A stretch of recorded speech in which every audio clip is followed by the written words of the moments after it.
Hello and welcome to filler form. So कैसे सब लोग? आई होप सब ठीक होंगे, सब बढ़िया होंगे।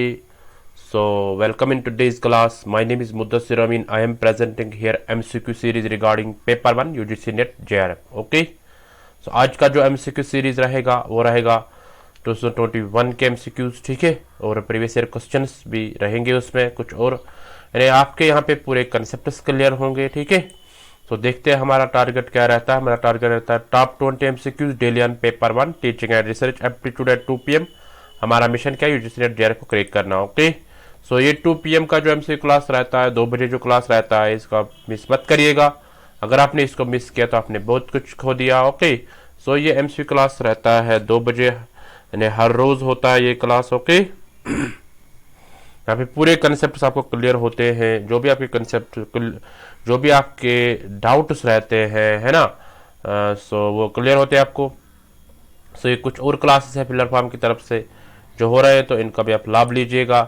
सो आप अपने फ्रेंड्स के साथ शेयर करो, ठीक है। Yes, then we will begin our today's MCQ series. सब शेयर कर लो, वेरी गुड।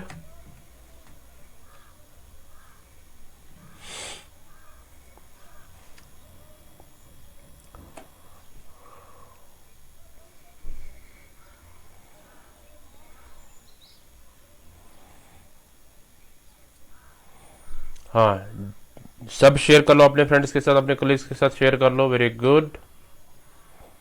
थोड़ा सा रुकते हैं, देखते हैं हमारे साथ कितने और जुड़ जाएंगे, है ना। Yes, good afternoon everyone.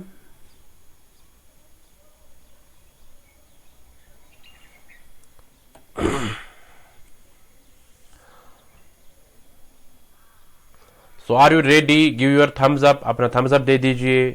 जो भी जुड़ गए हैं क्लास के साथ, तो आप अपना थम्स अप दे दीजिए। Then we will begin our today's MCQ series. So let's begin, then let's get started. So let's start our today's MCQ series. So ये रहा आपके स्क्रीन पे क्वेश्चन नंबर 1, इसको पढ़ लो और आंसर कर लो। Suppose an intelligent student became maladjusted due to some family problems. यानी एक इंटेलिजेंट स्टूडेंट वो माल एडजस्टेड बन गया कि नहीं, उसमें डिफरेंट प्रॉब्लम्स आ गए, लाइक फैमिली प्रॉब्लम्स की वजह से वो माल एडजस्टेड बन गया, ठीक है। As has deep faith in you, और उसको आप पे ज्यादा भरोसा है, यानी टीचर पे। He comes to you for it solution, तो वो आपके पास आ जाता है इसके सोल्यूशन के लिए। What action will you take in this condition, आप कौन से एक्शन ले लोगे उस वक्त, ठीक है। A you protect yourself as you fear your insult in such issue, तो आप उस वक्त अपने आप को बचाओगे, आपको खौफ होगा, है ना, उस चीज का। Be you think patiently and suggest some favourable remedy, आप सब्र से मतलब सोचोगे और उसको कुछ सोल्यूशन दे दोगे, है ना।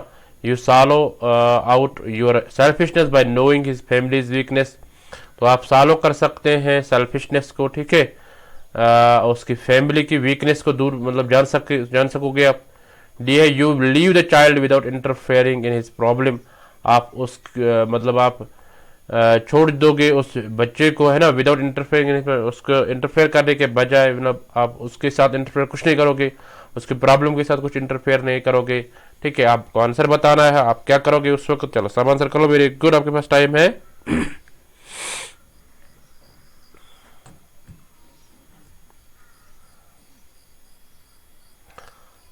एज एन एक इंटेलिजेंट स्टूडेंट माल एडजस्टर बन गया। माल एडजस्टर मतलब उसमें डिफरेंट, मतलब वो डिस्ट्रैक्ट हो गया, वो डिफरेंट मतलब बैड एक्टिविटीज करने लगा, ठीक है। बट वो फैमिली प्रॉब्लम्स की वजह से हो गए हैं, ठीक है। सो वो आपके पास उम्मीद है, होप है, फेथ है, आप पे भरोसा है, तो वो आपके पास आ जाता है। आप क्या करोगे उस वक्त उसको, ठीक है, आप कौन से एक्शन ले लोगे, ये बताना है आपको। वेरी गुड, सबों का आंसर आना चाहिए, बहुत अच्छा।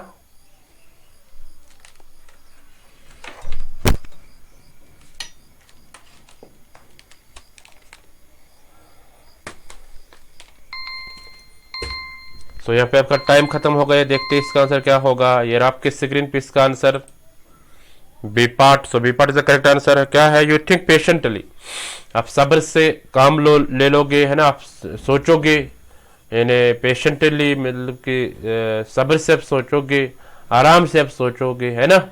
And suggest some favourable remedy, तो फिर उसको आप एक अच्छी सी रेमेडी, एक अच्छा सोल्यूशन बताओगे, ठीक है।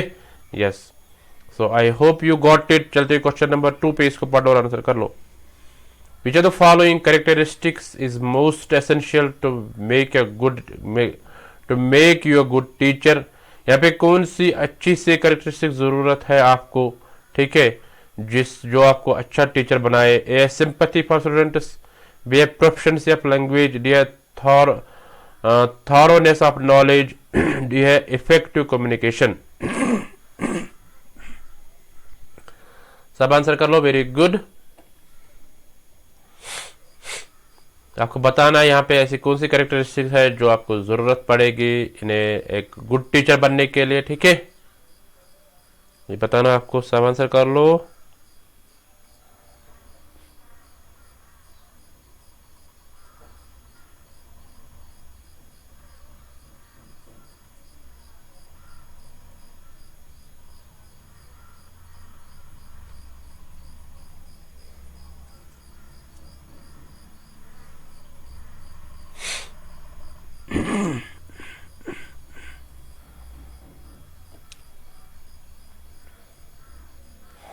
बहुत अच्छा तुरंत आंसर आना चाहिए सबों का, वेरी गुड।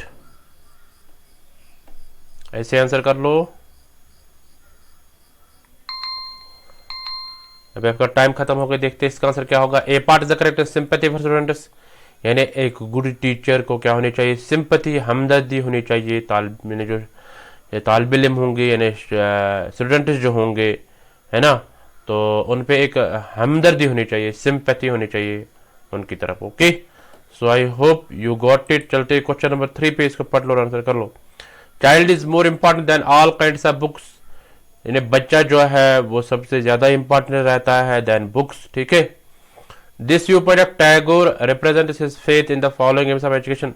तो टैगोर का ये कौन सा एम है ना, ये किस एम में आता है जो एम्स ऑफ एजुकेशन है। ए है social aims, B cultural aims, C है इंडिविजुअल एम्स, डी है synthesis of individual and social aims. सब आंसर कर लो, वेरी गुड।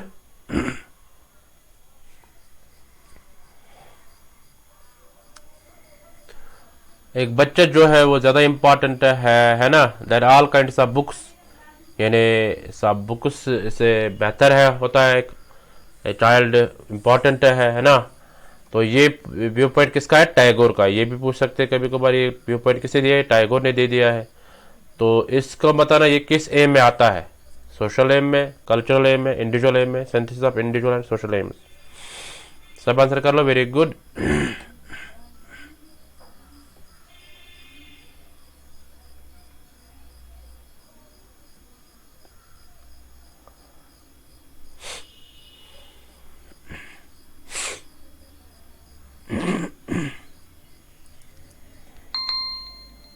तो देखते हैं इसका आंसर क्या होगा। C part is the correct answer, individual aims, यानी बच्चे की बात हो रही है यहाँ पे, है ना। चाइल्ड जो है यहाँ पे, चाइल्ड को ज्यादा इंपॉर्टेंट माना गया है, किसे बुक से, है ना, सब बुक से माना गया है उसको इंपॉर्टेंट। तो चाइल्ड जो है ये एक इंडिविजुअल है ना।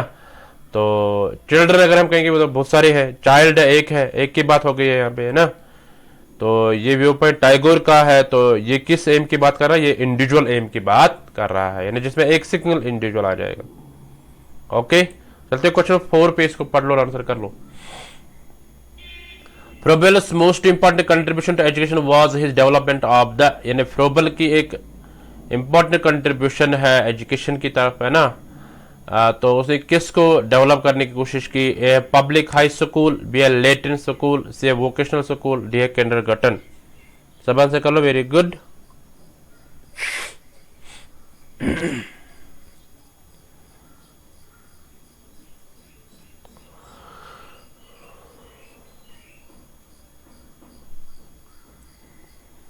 फ्रोबेल के एक इम्पॉर्टेंट कंट्रीब्यूशन टुवर्ड्स एजुकेशन, तो was is development of the, यानी किस पे वो ज्यादा डेवलपमेंट कर रहा था, ठीक है, ये बताना आपको। इंपॉर्टेंट क्वेश्चन है और इजी क्वेश्चन भी है, ठीक है, बट अगर आपने अच्छे से पढ़ा होगा तब आपको इजी लग जाएगा।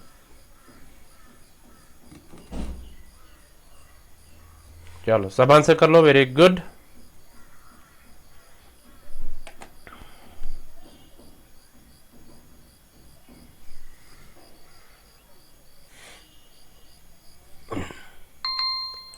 तो देखते हैं इसका आंसर क्या होगा। यार आपके स्क्रीन पे इसका answer D part. So D part का किंडरगार्टन यानी प्रोबेबल का कंसेप्ट ये है किंडरगार्टन, ठीक है।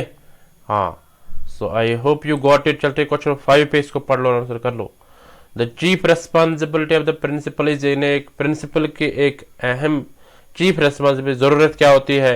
A maintain school records, B है handle discipline problems, C provide leadership in instructional plan, D organise and administer the guidance programme. Okay, so आप answer कर लो। Very good.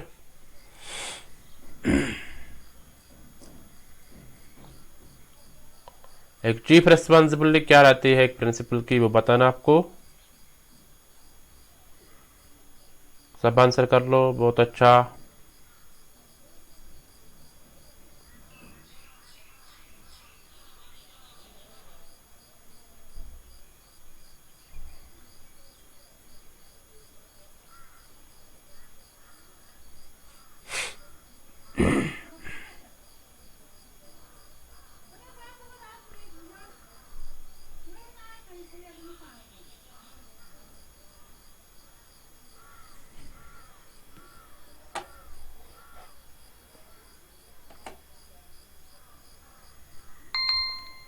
यहाँ पे आपका टाइम खत्म हो गया। देखते हैं इसका आंसर क्या होगा। C part is the correct answer.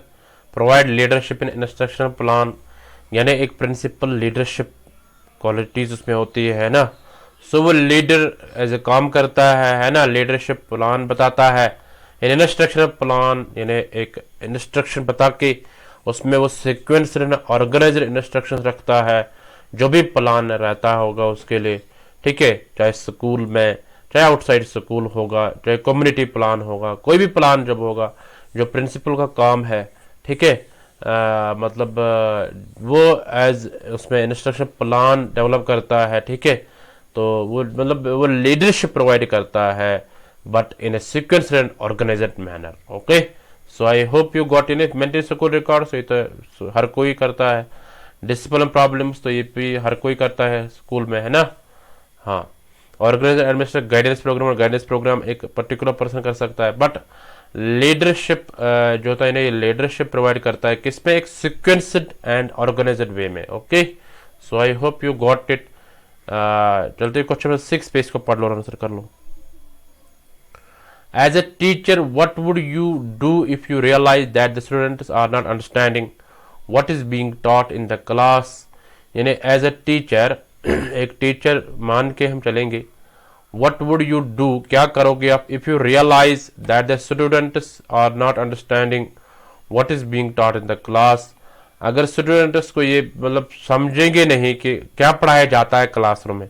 यानी कुछ स्टूडेंट्स ऐसे भी होते हैं उनको पता नहीं होता है कि क्या पढ़ाया जाता है। ओके, सो आप क्या करोगे उस बारे में, ठीक है। Checkup the related knowledge of the students, यानी आप नॉलेज को चेक करोगे स्टूडेंट्स की। Proceed to the next lesson to complete the syllabus, यानी आप नेक्स्ट लेसन पे चलोगे कि जो सिलेबस को कंप्लीट करने के लिए। रिपीट द लेसन, आप रिपीट करोगे। D teach the lesson again with real world examples, आप पढ़ाओगे दोबारा विद गुड एग्जांपल्स, ठीक है। सब आंसर कर लो। Very good. आपके पास टाइम है 40 सेकंड्स है। चलो अभी भी मेरी तबीयत ठीक नहीं है, ठीक है।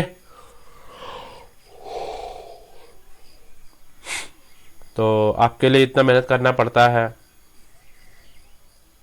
लाइक बनता है, आप सब लाइक कर लो। Very good.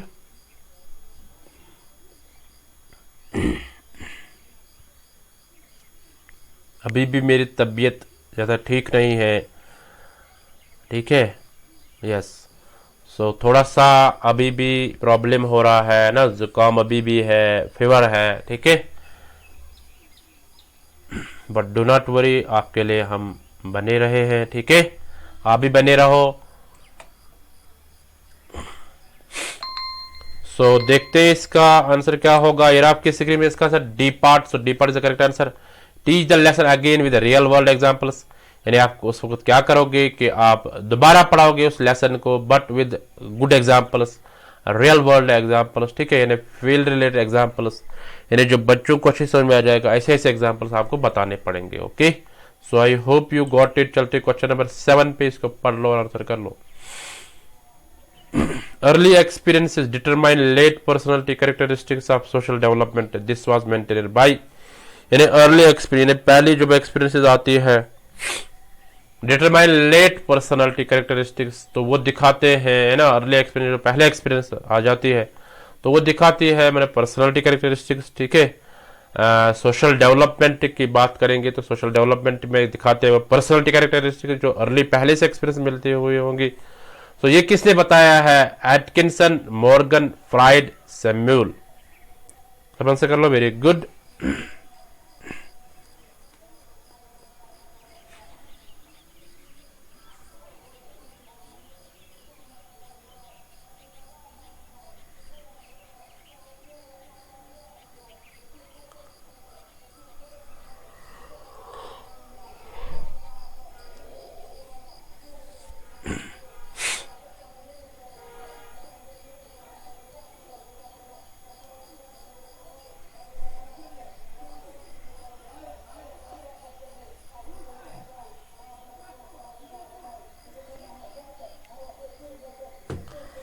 चलो सब आंसर कर लो, वेरी गुड।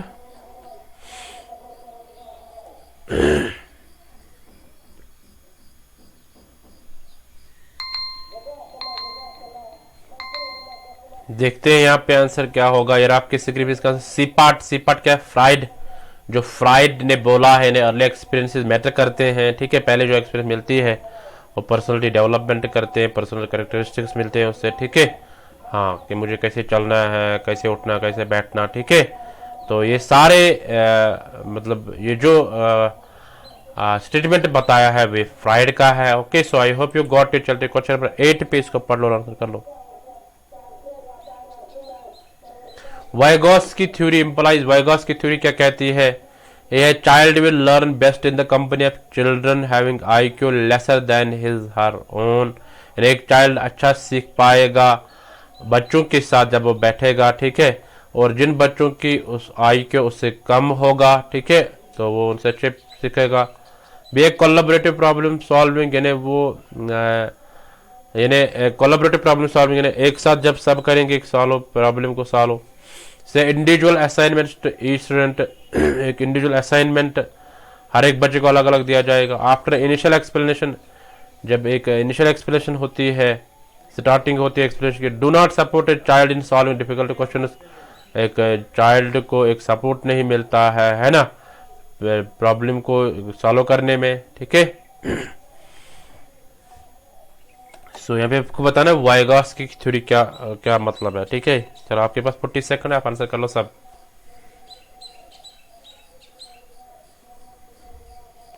देखो आज मैं पैसिव हूँ, आप एक्टिव हो, है ना।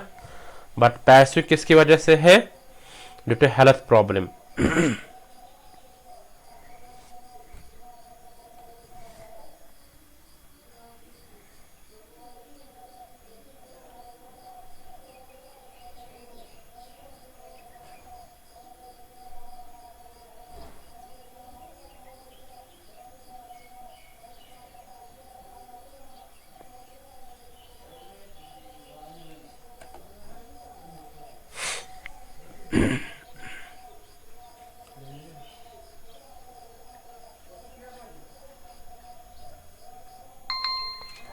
यहाँ पे आपका टाइम खत्म हो गया। देखते हैं इसका आंसर क्या होगा।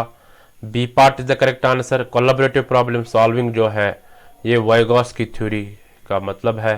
यानी वाइगॉस की थ्योरी कहती है ना, कि जब हम काम इकट्ठे करेंगे तो हमारे पास एक सोल्यूशन निकल के आएगा, ठीक है। कोलैबोरेटिव मीन्स यानी कोऑपरेशन करके, यानी अगर 10 बच्चे होंगे, सो 10 बंदे जो होंगे या 10 बच्चे जो होंगे वो काम करेंगे एक साथ, तो एक प्रॉब्लम का सोल्यूशन निकल के आएगा, ठीक है। सो ये वाइगॉस के का कहना है। तो देखो क्वेश्चन 9 पे इसको पढ़ लो, आप आंसर कर लो। The meaning of the historical method of research is, यानी जो हिस्टोरिकल मेथड रिसर्च का है, ठीक है, उसकी मीनिंग क्या है ये बताना आपको। सब आंसर कर लो। To employ scientific method in order to study the historical problems, यानी अगर हमें हिस्टोरिकल प्रॉब्लम्स को स्टडी करना, हम उसमें यूज करेंगे scientific method. B to establish relationship between historical facts and current events, हम रिलेशनशिप देखेंगे, यानी जो करंट इवेंट्स और हिस्टोरिकल इवेंट फैक्ट्स है उनके बीच में रिलेशनशिप देखेंगे। To make specific investigation of the past events, यानी हम स्पेसिफिक इन्वेस्टिगेशन करेंगे पास्ट इवेंट में जो हो गए हैं। डी है ऑल द अबव, यानी सारे। चलो सब आंसर कर लो, वेरी गुड।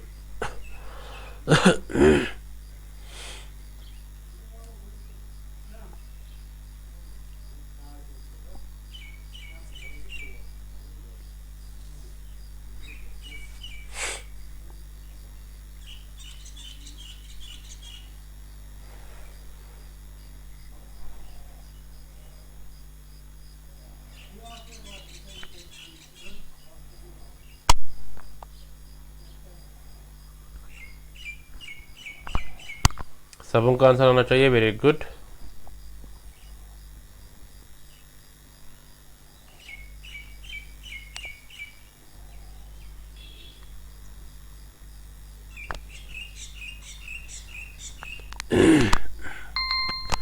यहाँ पे आपका टाइम खत्म हो गया। देखते हैं इसका आंसर क्या होगा। D part is the correct answer, है ना। डी पार्ट क्या है? ऑल द अबव, यानी सारे इसके आंसर आ जाएंगे। ओके, यानी हिस्टोरिकल मेथड का मतलब यही है, जो रिसर्च का है इसका मीनिंग यही है। ठीक है, so I hope you got it. चलते कुछ मिनट 10 पे इसको पढ़ लो, आंसर कर लो। Which one of the following is not a type of experimental method, यानी इनमें से आपको बताना एक्सपेरिमेंटल मेथड कौन सा नहीं है, यानी टाइप कौन सा नहीं है उसका। ठीक है, यह सिंगल ग्रुप मेथड, बे पार्शियल ग्रुप मेथड से rotational group method, group experiment D है रेजिडुअल ग्रुप एक्सपेरिमेंट। सब आंसर कर लो, वेरी गुड।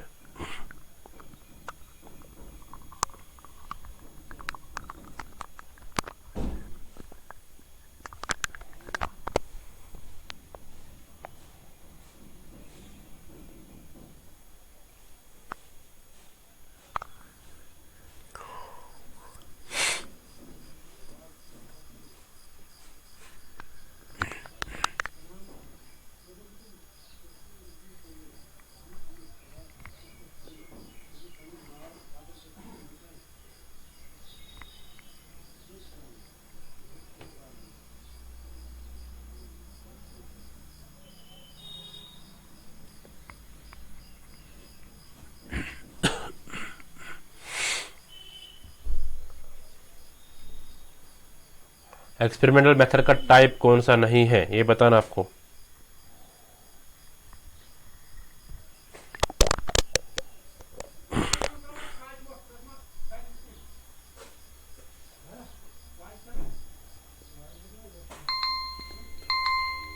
देखते हैं इसका आंसर क्या होगा। ये आपके स्क्रीन इसका आंसर डी पार्ट क्या रेजिडुअल ग्रुप एक्सपेरिमेंट, ये नहीं है इसका टाइप। ठीक है, एक्सपेरिमेंट मेथड का ये टाइप नहीं है।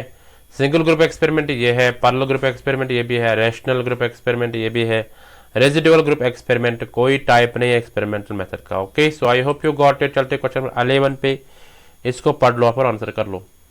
The information is to be collected in survey method और रिलेटेड टू, जो भी इंफॉर्मेशन कलेक्ट की जाती है ना, इन सर्वे मेथड में आर रिलेटेड, वो किसके रिलेटेड होते हैं। तो ये बताना आपको। प्रेजेंट ए है present position, B aims of the research, C the attainment of the aim of the research, D all the above. सब आंसर कर लो, वेरी गुड।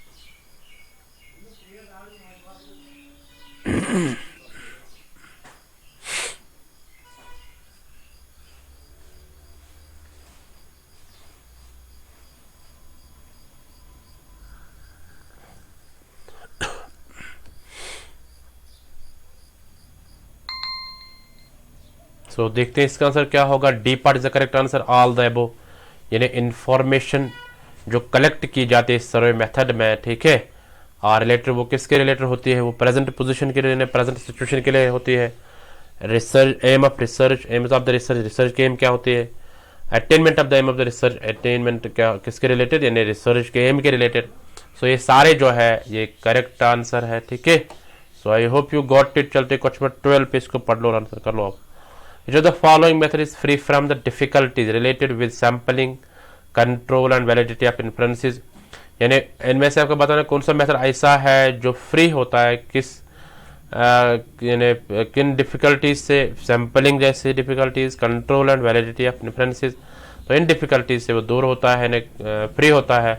तो A historical method, B a philosophical method, C experimental method, D a survey method. सब answer कर लो, very good.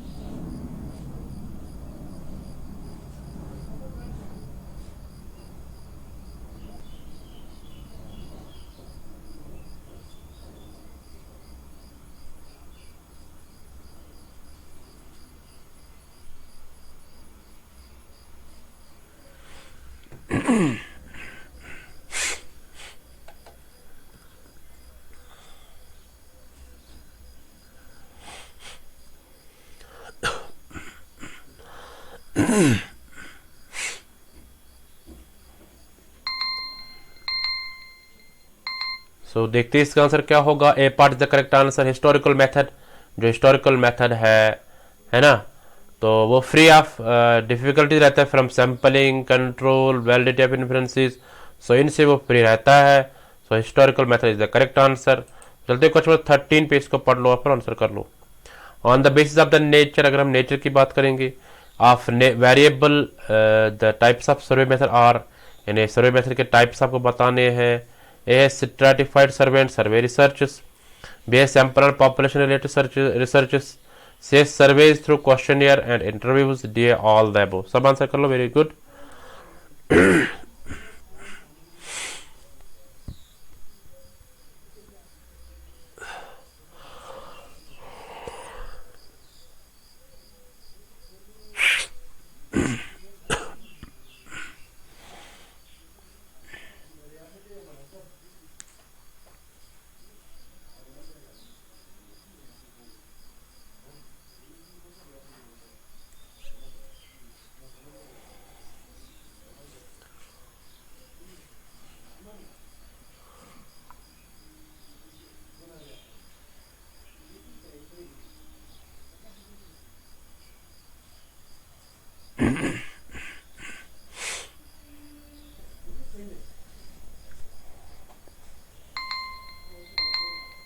सो देखते हैं इसका आंसर क्या होगा। A part is the correct answer. Stratified survey and survey research, तो ये दो टाइप्स है ना, सर्वे मेथड के दो टाइप्स है। सो ये ध्यान में रखना, stratified survey and survey research. Okay, so I hope you got it. चलते क्वेश्चन 14 पे, इसको पढ़ लो और आंसर कर लो। The Sagarmatha national park has been established to preserve the ecosystem of which mountain peak, यानी एक सागरमाथा नेशनल पार्क जो बनाई गई है ना, इकोसिस्टम को प्रिजर्व करने के लिए, विच माउंटेन पे, किस माउंटेन पीक का, ठीक है। ए है कंचनजंगा, बी है माउंट एवरेस्ट, सी है अन्नपूर्णा, डी है धौलावीरा।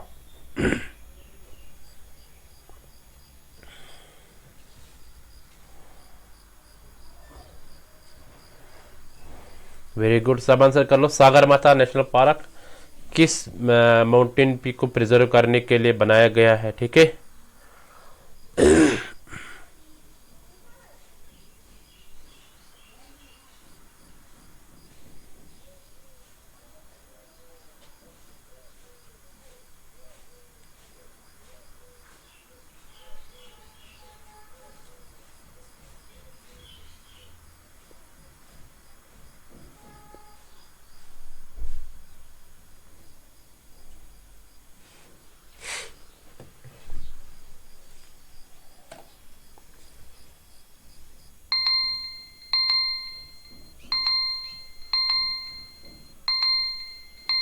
तो यहाँ पे आपका टाइम खत्म हो गई। देखते हैं इसका आंसर क्या होगा। B part is the correct answer.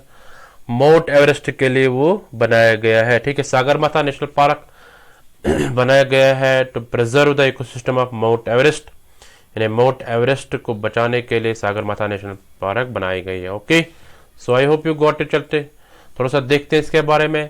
Sagarmatha national park जो है ये प्रोटेक्ट करता है Himalayas of north east Nepal को, ठीक है। It is dominated by snow capped mountains including mount Everest. ये इसमें आता है मतलब ज्यादा मतलब माउंट एवरेस्ट आता है इसमें, सागरमाथा में जो है। And encompasses glaciers, valleys and trials. It is home to rare species like the snow leopard. तो इसमें बहुत सारे स्पीशीज रहते हैं, ठीक है। जैसे स्नो लिपार्ड आता है, मस्क डियर आता है, रेड पैंडा आता है। सो ये कुछ इसमें आते हैं, इन्हें ये होम इनका है, ठीक है। Money Sherpa people live here, यानी बहुत सारे मतलब वो लोग रहते हैं यहाँ पे। Praying at Buddhist site such as Tengboche monastery. तो शेरपा उनको बोलते हैं जो लॉर्ड बुद्धा को मानते हैं, ठीक है। तो वो लोग रहते हैं जो बुद्धिस्ट को प्रे करते हैं, ठीक है, लॉर्ड बुद्धा को प्रे करते हैं। तो यानी praying at Buddhist site such as Tengboche monastery, Tengboche monastery एक है। तो यहाँ पे उनको यहाँ पे वो प्रे करते हैं। The Gokyo lakes are known for migrant water birds. ऐसा गोक्यो लेक्स जो है वो माने जाते हैं माइग्रेंट वाटर बर्ड्स के लिए, okay. So I hope you got it. चलते हैं क्वेश्चन 15 पे, इसको पढ़ लो, अपना आंसर कर लो।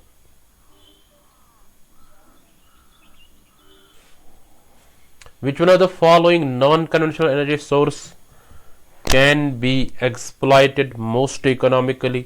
यानी यहाँ पे आपको बताना है ऐसा कौन सा नॉन कन्वेंशनल एनर्जी सोर्स है जिसको एक्सप्लॉइट किया जाता है ज़्यादा इकोनॉमिकली, ठीक है।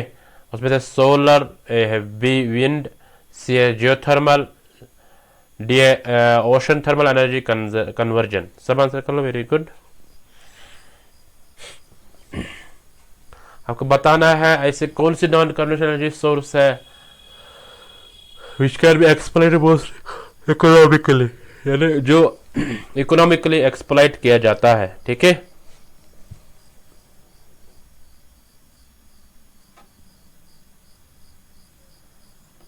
नॉन कन्वेंशनल एनर्जी सोर्स बताना है।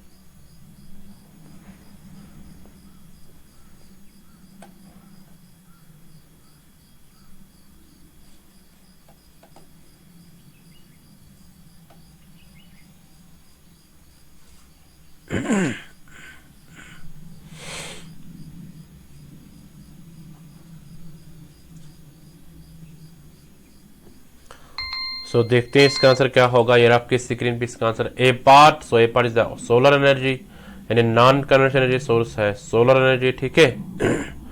So I hope you got it. चलते क्वेश्चन 16 पे, इसको पढ़ लो, आप आंसर कर लो। Which one of the following is the oldest archival source of data in India, यानी पुराना बताना है, पुराना सोर्स ऑफ डेटा जो है इंडिया का वो कौन सा है। National sample surveys, B agricultural statistics, C census, D vital statistics, ठीक है। Vital stat, agricultural stat and national sample surveys, census. तो सब आंसर कर लो। यहाँ पे आपको बताना ओल्डेस्ट आर्काइवल सोर्स बताना है, ठीक है।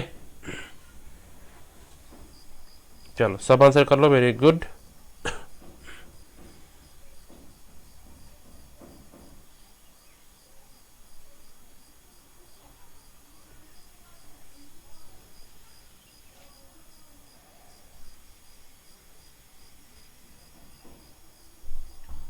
Oldest archival source of data in India बताना आपको।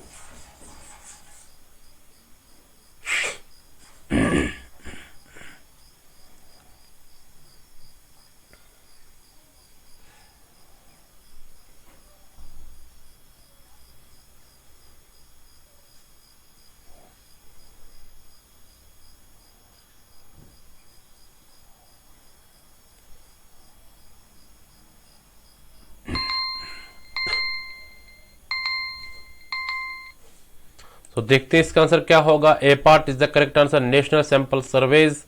जो नेशनल सैंपल सर्वेज है ये माने जाते हैं oldest archival sources of data in India, okay. So I hope you got it. चलते क्वेश्चन में 17 पे, इसको पढ़ लो, फिर आंसर कर लो।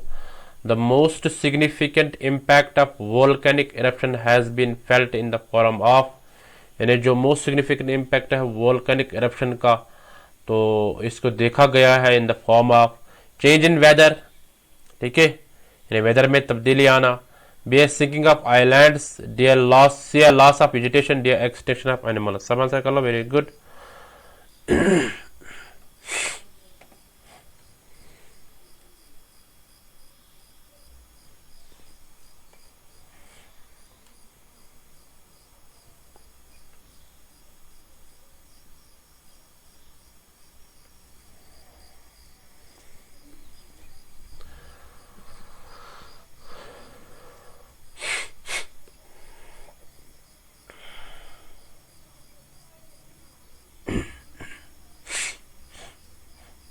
मोस्ट सिग्निफिकेंट इम्पैक्ट बताना वोल्केनिक एरप्शन का, ठीक है, वो किस फॉर्म में आती है।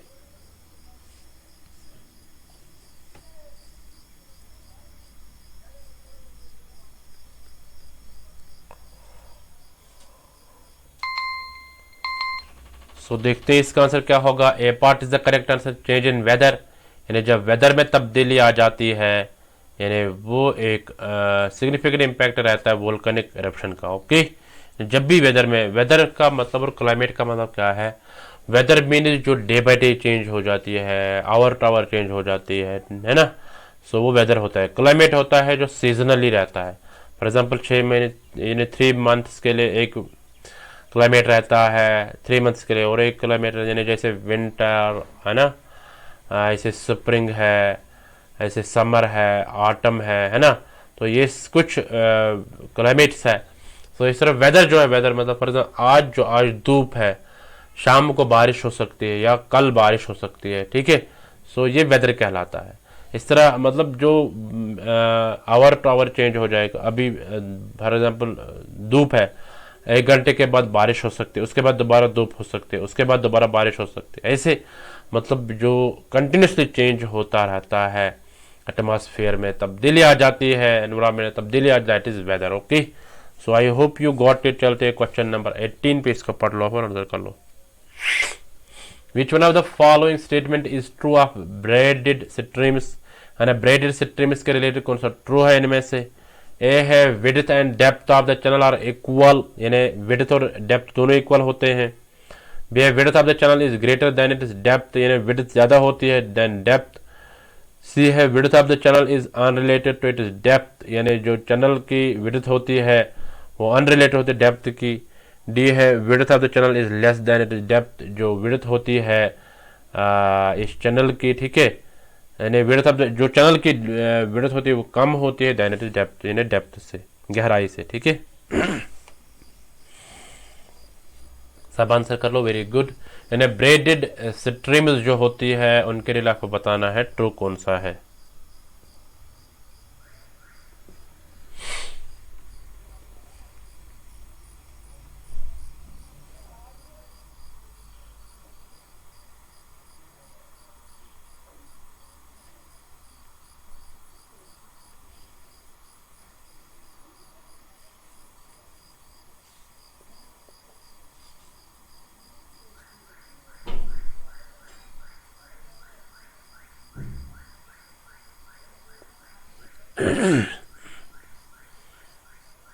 ब्रेडेड स्ट्रीम्स होते हैं जिनके डिफरेंट चैनल्स होते हैं, मल्टी थ्रेडेड चैनल्स जिनके होते हैं, ठीक है। तो देखते हैं इसका आंसर क्या होगा। वो बी पार्ट है, बी पार्ट है width of the channel is greater than it is depth, यानी जो विड्थ होती है चैनल की, ठीक है। फॉर एग्जाम्पल अगर कोई नहर की हम बात करेंगे या कोई चैनल की या कोई रिवर की बात करेंगे, उसकी जो विड्थ होगी, ठीक है, तो वो ज़्यादा होगी, ठीक है, और डेप्थ गहराई जो होगी वो मतलब उससे कम होगी। ओके, यानी width of the channel is greater, width जो होती है ज़्यादा होती है, देन इज डेप्थ, जो डेप्थ होगी उससे ज़्यादा होता है, ठीक है। So I hope you got ये ब्रेडेड स्ट्रीम्स। ब्रेडेड स्ट्रीम्स क्या होते हैं, वो मल्टी थ्रेडेड चैनल्स होते हैं, ठीक है, यानी डिफरेंट मतलब चैनल से आ जाती है पानी, तो वो चला जाता है एक चैनल में, ठीक है, तो वहाँ पे उसको ब्रेडेड स्ट्रीम भी कहते हैं, ठीक है, ये ध्यान में रखना।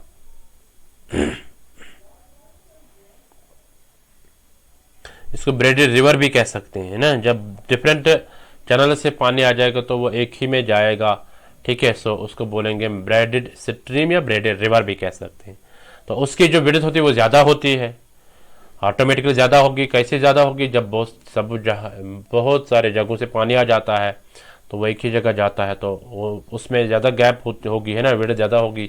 तो डेप्थ की बात अगर हम करेंगे वो उससे मतलब उससे भी ज़्यादा होती है width. Okay, so I hope you got it. चलते क्वेश्चन नंबर 19 पे, इसको पढ़ लो आप और आंसर कर लो। Which of the following methods is best suited to show on a map the types of crops being grown in a region?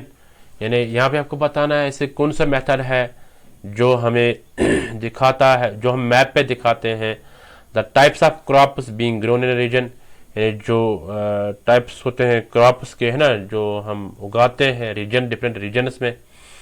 सो ए है क्लोरोप्लेथ, B है कोरोक्रोमेटिक, सी है कोरोस्केमेटिक, डी आइसोप्लेथस। सब आंसर कर लो, वेरी गुड।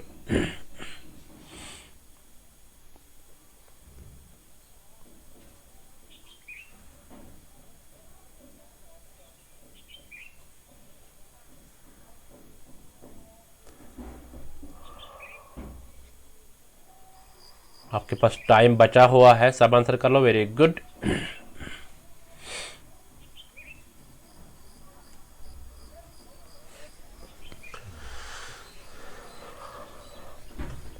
ऐसे हम मतलब कौन सा मेथड यूज किया जाता है जो दिखाता है मैप पे types of crops being grown in region, यानी कौन से किस किस्म के क्रॉप्स उगाए जाते हैं एक पर्टिकुलर रीजन में। ठीक है, तो ये कौन सा दिखाता है हमें, ठीक है, इसके लिए कौन से मेथड अपनाते हैं हम, वो बताना आपको। यानी कौन सा मेथड हम अपनाते हैं जो दिखाता है हमें मैप पे कि यानी किस किस्म के क्रॉप्स उगाए जाते हैं एक रीजन में। चलो सब आंसर कर लो, वेरी गुड। यहाँ पे आपका टाइम खत्म हो गई। देखते हैं इसका आंसर क्या होगा। A part is the correct answer, choropleth, choro sorry, it is कोरोप्लेथ है, क्लोरोप्लेथ नहीं, सॉरी, कोरोप्लेथ है। ठीक है, हाँ कोरोप्लेथ, कोरोप्लेथ, मैं दोबारा बताता हूँ, कोरोप्लेथ, क्लोरो नहीं है। ठीक है, सो ये दिखाता है हमें, कोरोप्लेथ दिखाता हमें कि किस किस्म के क्रॉप्स उगाए जाते हैं एक रीजन में। ठीक है, चलते क्वेश्चन नंबर 20 पे, इसको पढ़ लो, पर आंसर कर लो। Ratio represent the relation between, एक रेशो हमें दिखाता है रिलेशनशिप किस किस के दरमियान। ए पार्ट एंड पार्ट, यानी पार्ट और पार्ट के बीच में, पार्ट एंड होल यानी एक पार्ट के बीच में और सब सारे के बीच में। सी है होल एंड होल यानी सारे के बीच में। D all of the above. सब आंसर कर लो, वेरी गुड।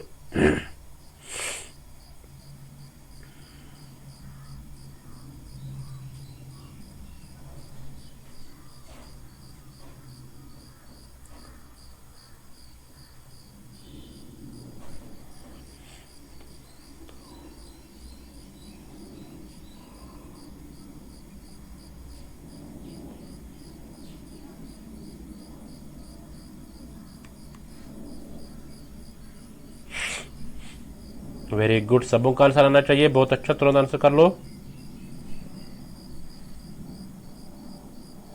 आज टोटल 20 क्वेश्चन है। ठीक है, ज्यादा क्वेश्चन नहीं है।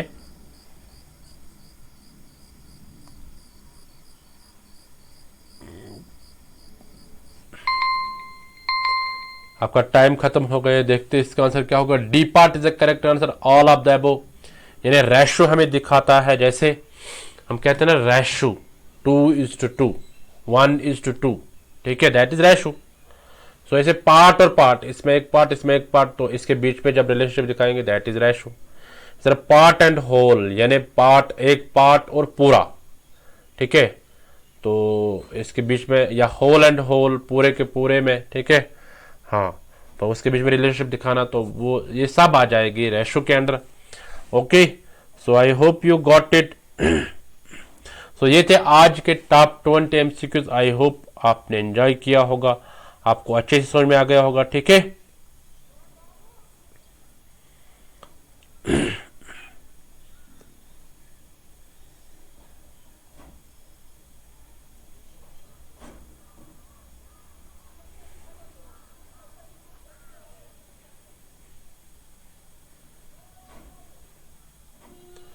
चलो। सो आप नोट्स को कैसे डाउनलोड करोगे, आप इस वेबसाइट पे जाके नोट्स को डाउनलोड कर सकते हैं। ठीक है, और ये कुछ क्लास से फिलर फॉर्म की तरफ से, इनको भी आप लाभ लीजिएगा। So thank you everyone. So आप अपना फीडबैक दे दीजिएगा, जिन्होंने भी फीडबैक दे दिया है। जैसे शेख हसन है, उसने बोला है शुक्रिया सर। मैंने पिछले क्लास के रिलेटेड जिन्होंने मतलब जो दे दिया है अपना फीडबैक, तो वो मैं थोड़ा बता दूंगा कौन कौन देता है ना, ज़्यादा नहीं देते हैं। सो जो देते हैं थैंक यू। ऐसे शमा परवीन बोलते हैं सर आप मेडिसिन लेकर रेस्ट कीजिए, है ना। तो देखो कितना ख्याल रखते हैं। तो इस तरह नूरी खातून बोलते nice class sir. Dinesh Kumar बोलता है thank you sir, very nice class. Learn something new, वो बोलता है सुंदर क्लास। इस तरह शमा परवीन बोलते हैं और एक टेक केयर सर, सर आप मेडिसिन ले लीजिए। आर कोर सिद्धू बोल thank you so much sir ji, very nice class, very nice teach. इस तरह एलिजा बोलते हैं thank you so much sir, Allah bless you with lots of happiness in your life, आमीन। सो ऐसे आप फीडबैक दे दो सब। जिया खान बोलते हैं thank you so much dear sir. इस तरह अनुराधा कुमारी बोलते हैं thank you so much sir, awesome class. Sir Zia Khan बोलते हैं thank you so much dear sir, nice session, may Allah bless you sir and take care yourself. Sir हमारा exam नहीं है net का, पर आपका पढ़ाया हुआ अच्छा लगता है इसलिए क्लास करते हैं। So thank you Zia Khan. Shobha Baghel क्या बोलते हैं सर बहुत अच्छी वीडियो थी। विकास कुमार बोल thank you sir, very nice class. ऐसे शिल्पा विक्रम बोलता है very nice class sir, take care sir.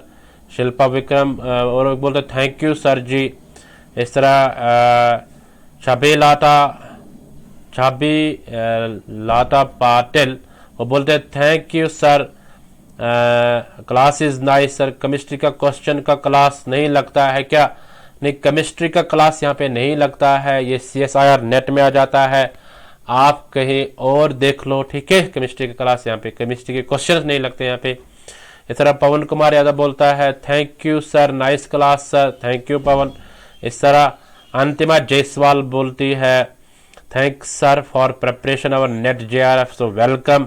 इस तरह फरहीन मलिक बोलते thank you so much sir, आपकी तबीयत ठीक नहीं थी, फिर रोज की तरह आज भी पढ़ाया, thank you so much, get well soon, take care sir. So thank you Farheen Malik. इस तरह शमा परवीन बोलते nice class, thank you sir. Rafida Malik बोलते हैं thank you so much sir, get well soon. Kamni Karma बोलते thank you sir and get well soon. Anamika बोलती है thanks sir, very good class sir. Swati Baliyan बोलते take care sir जी।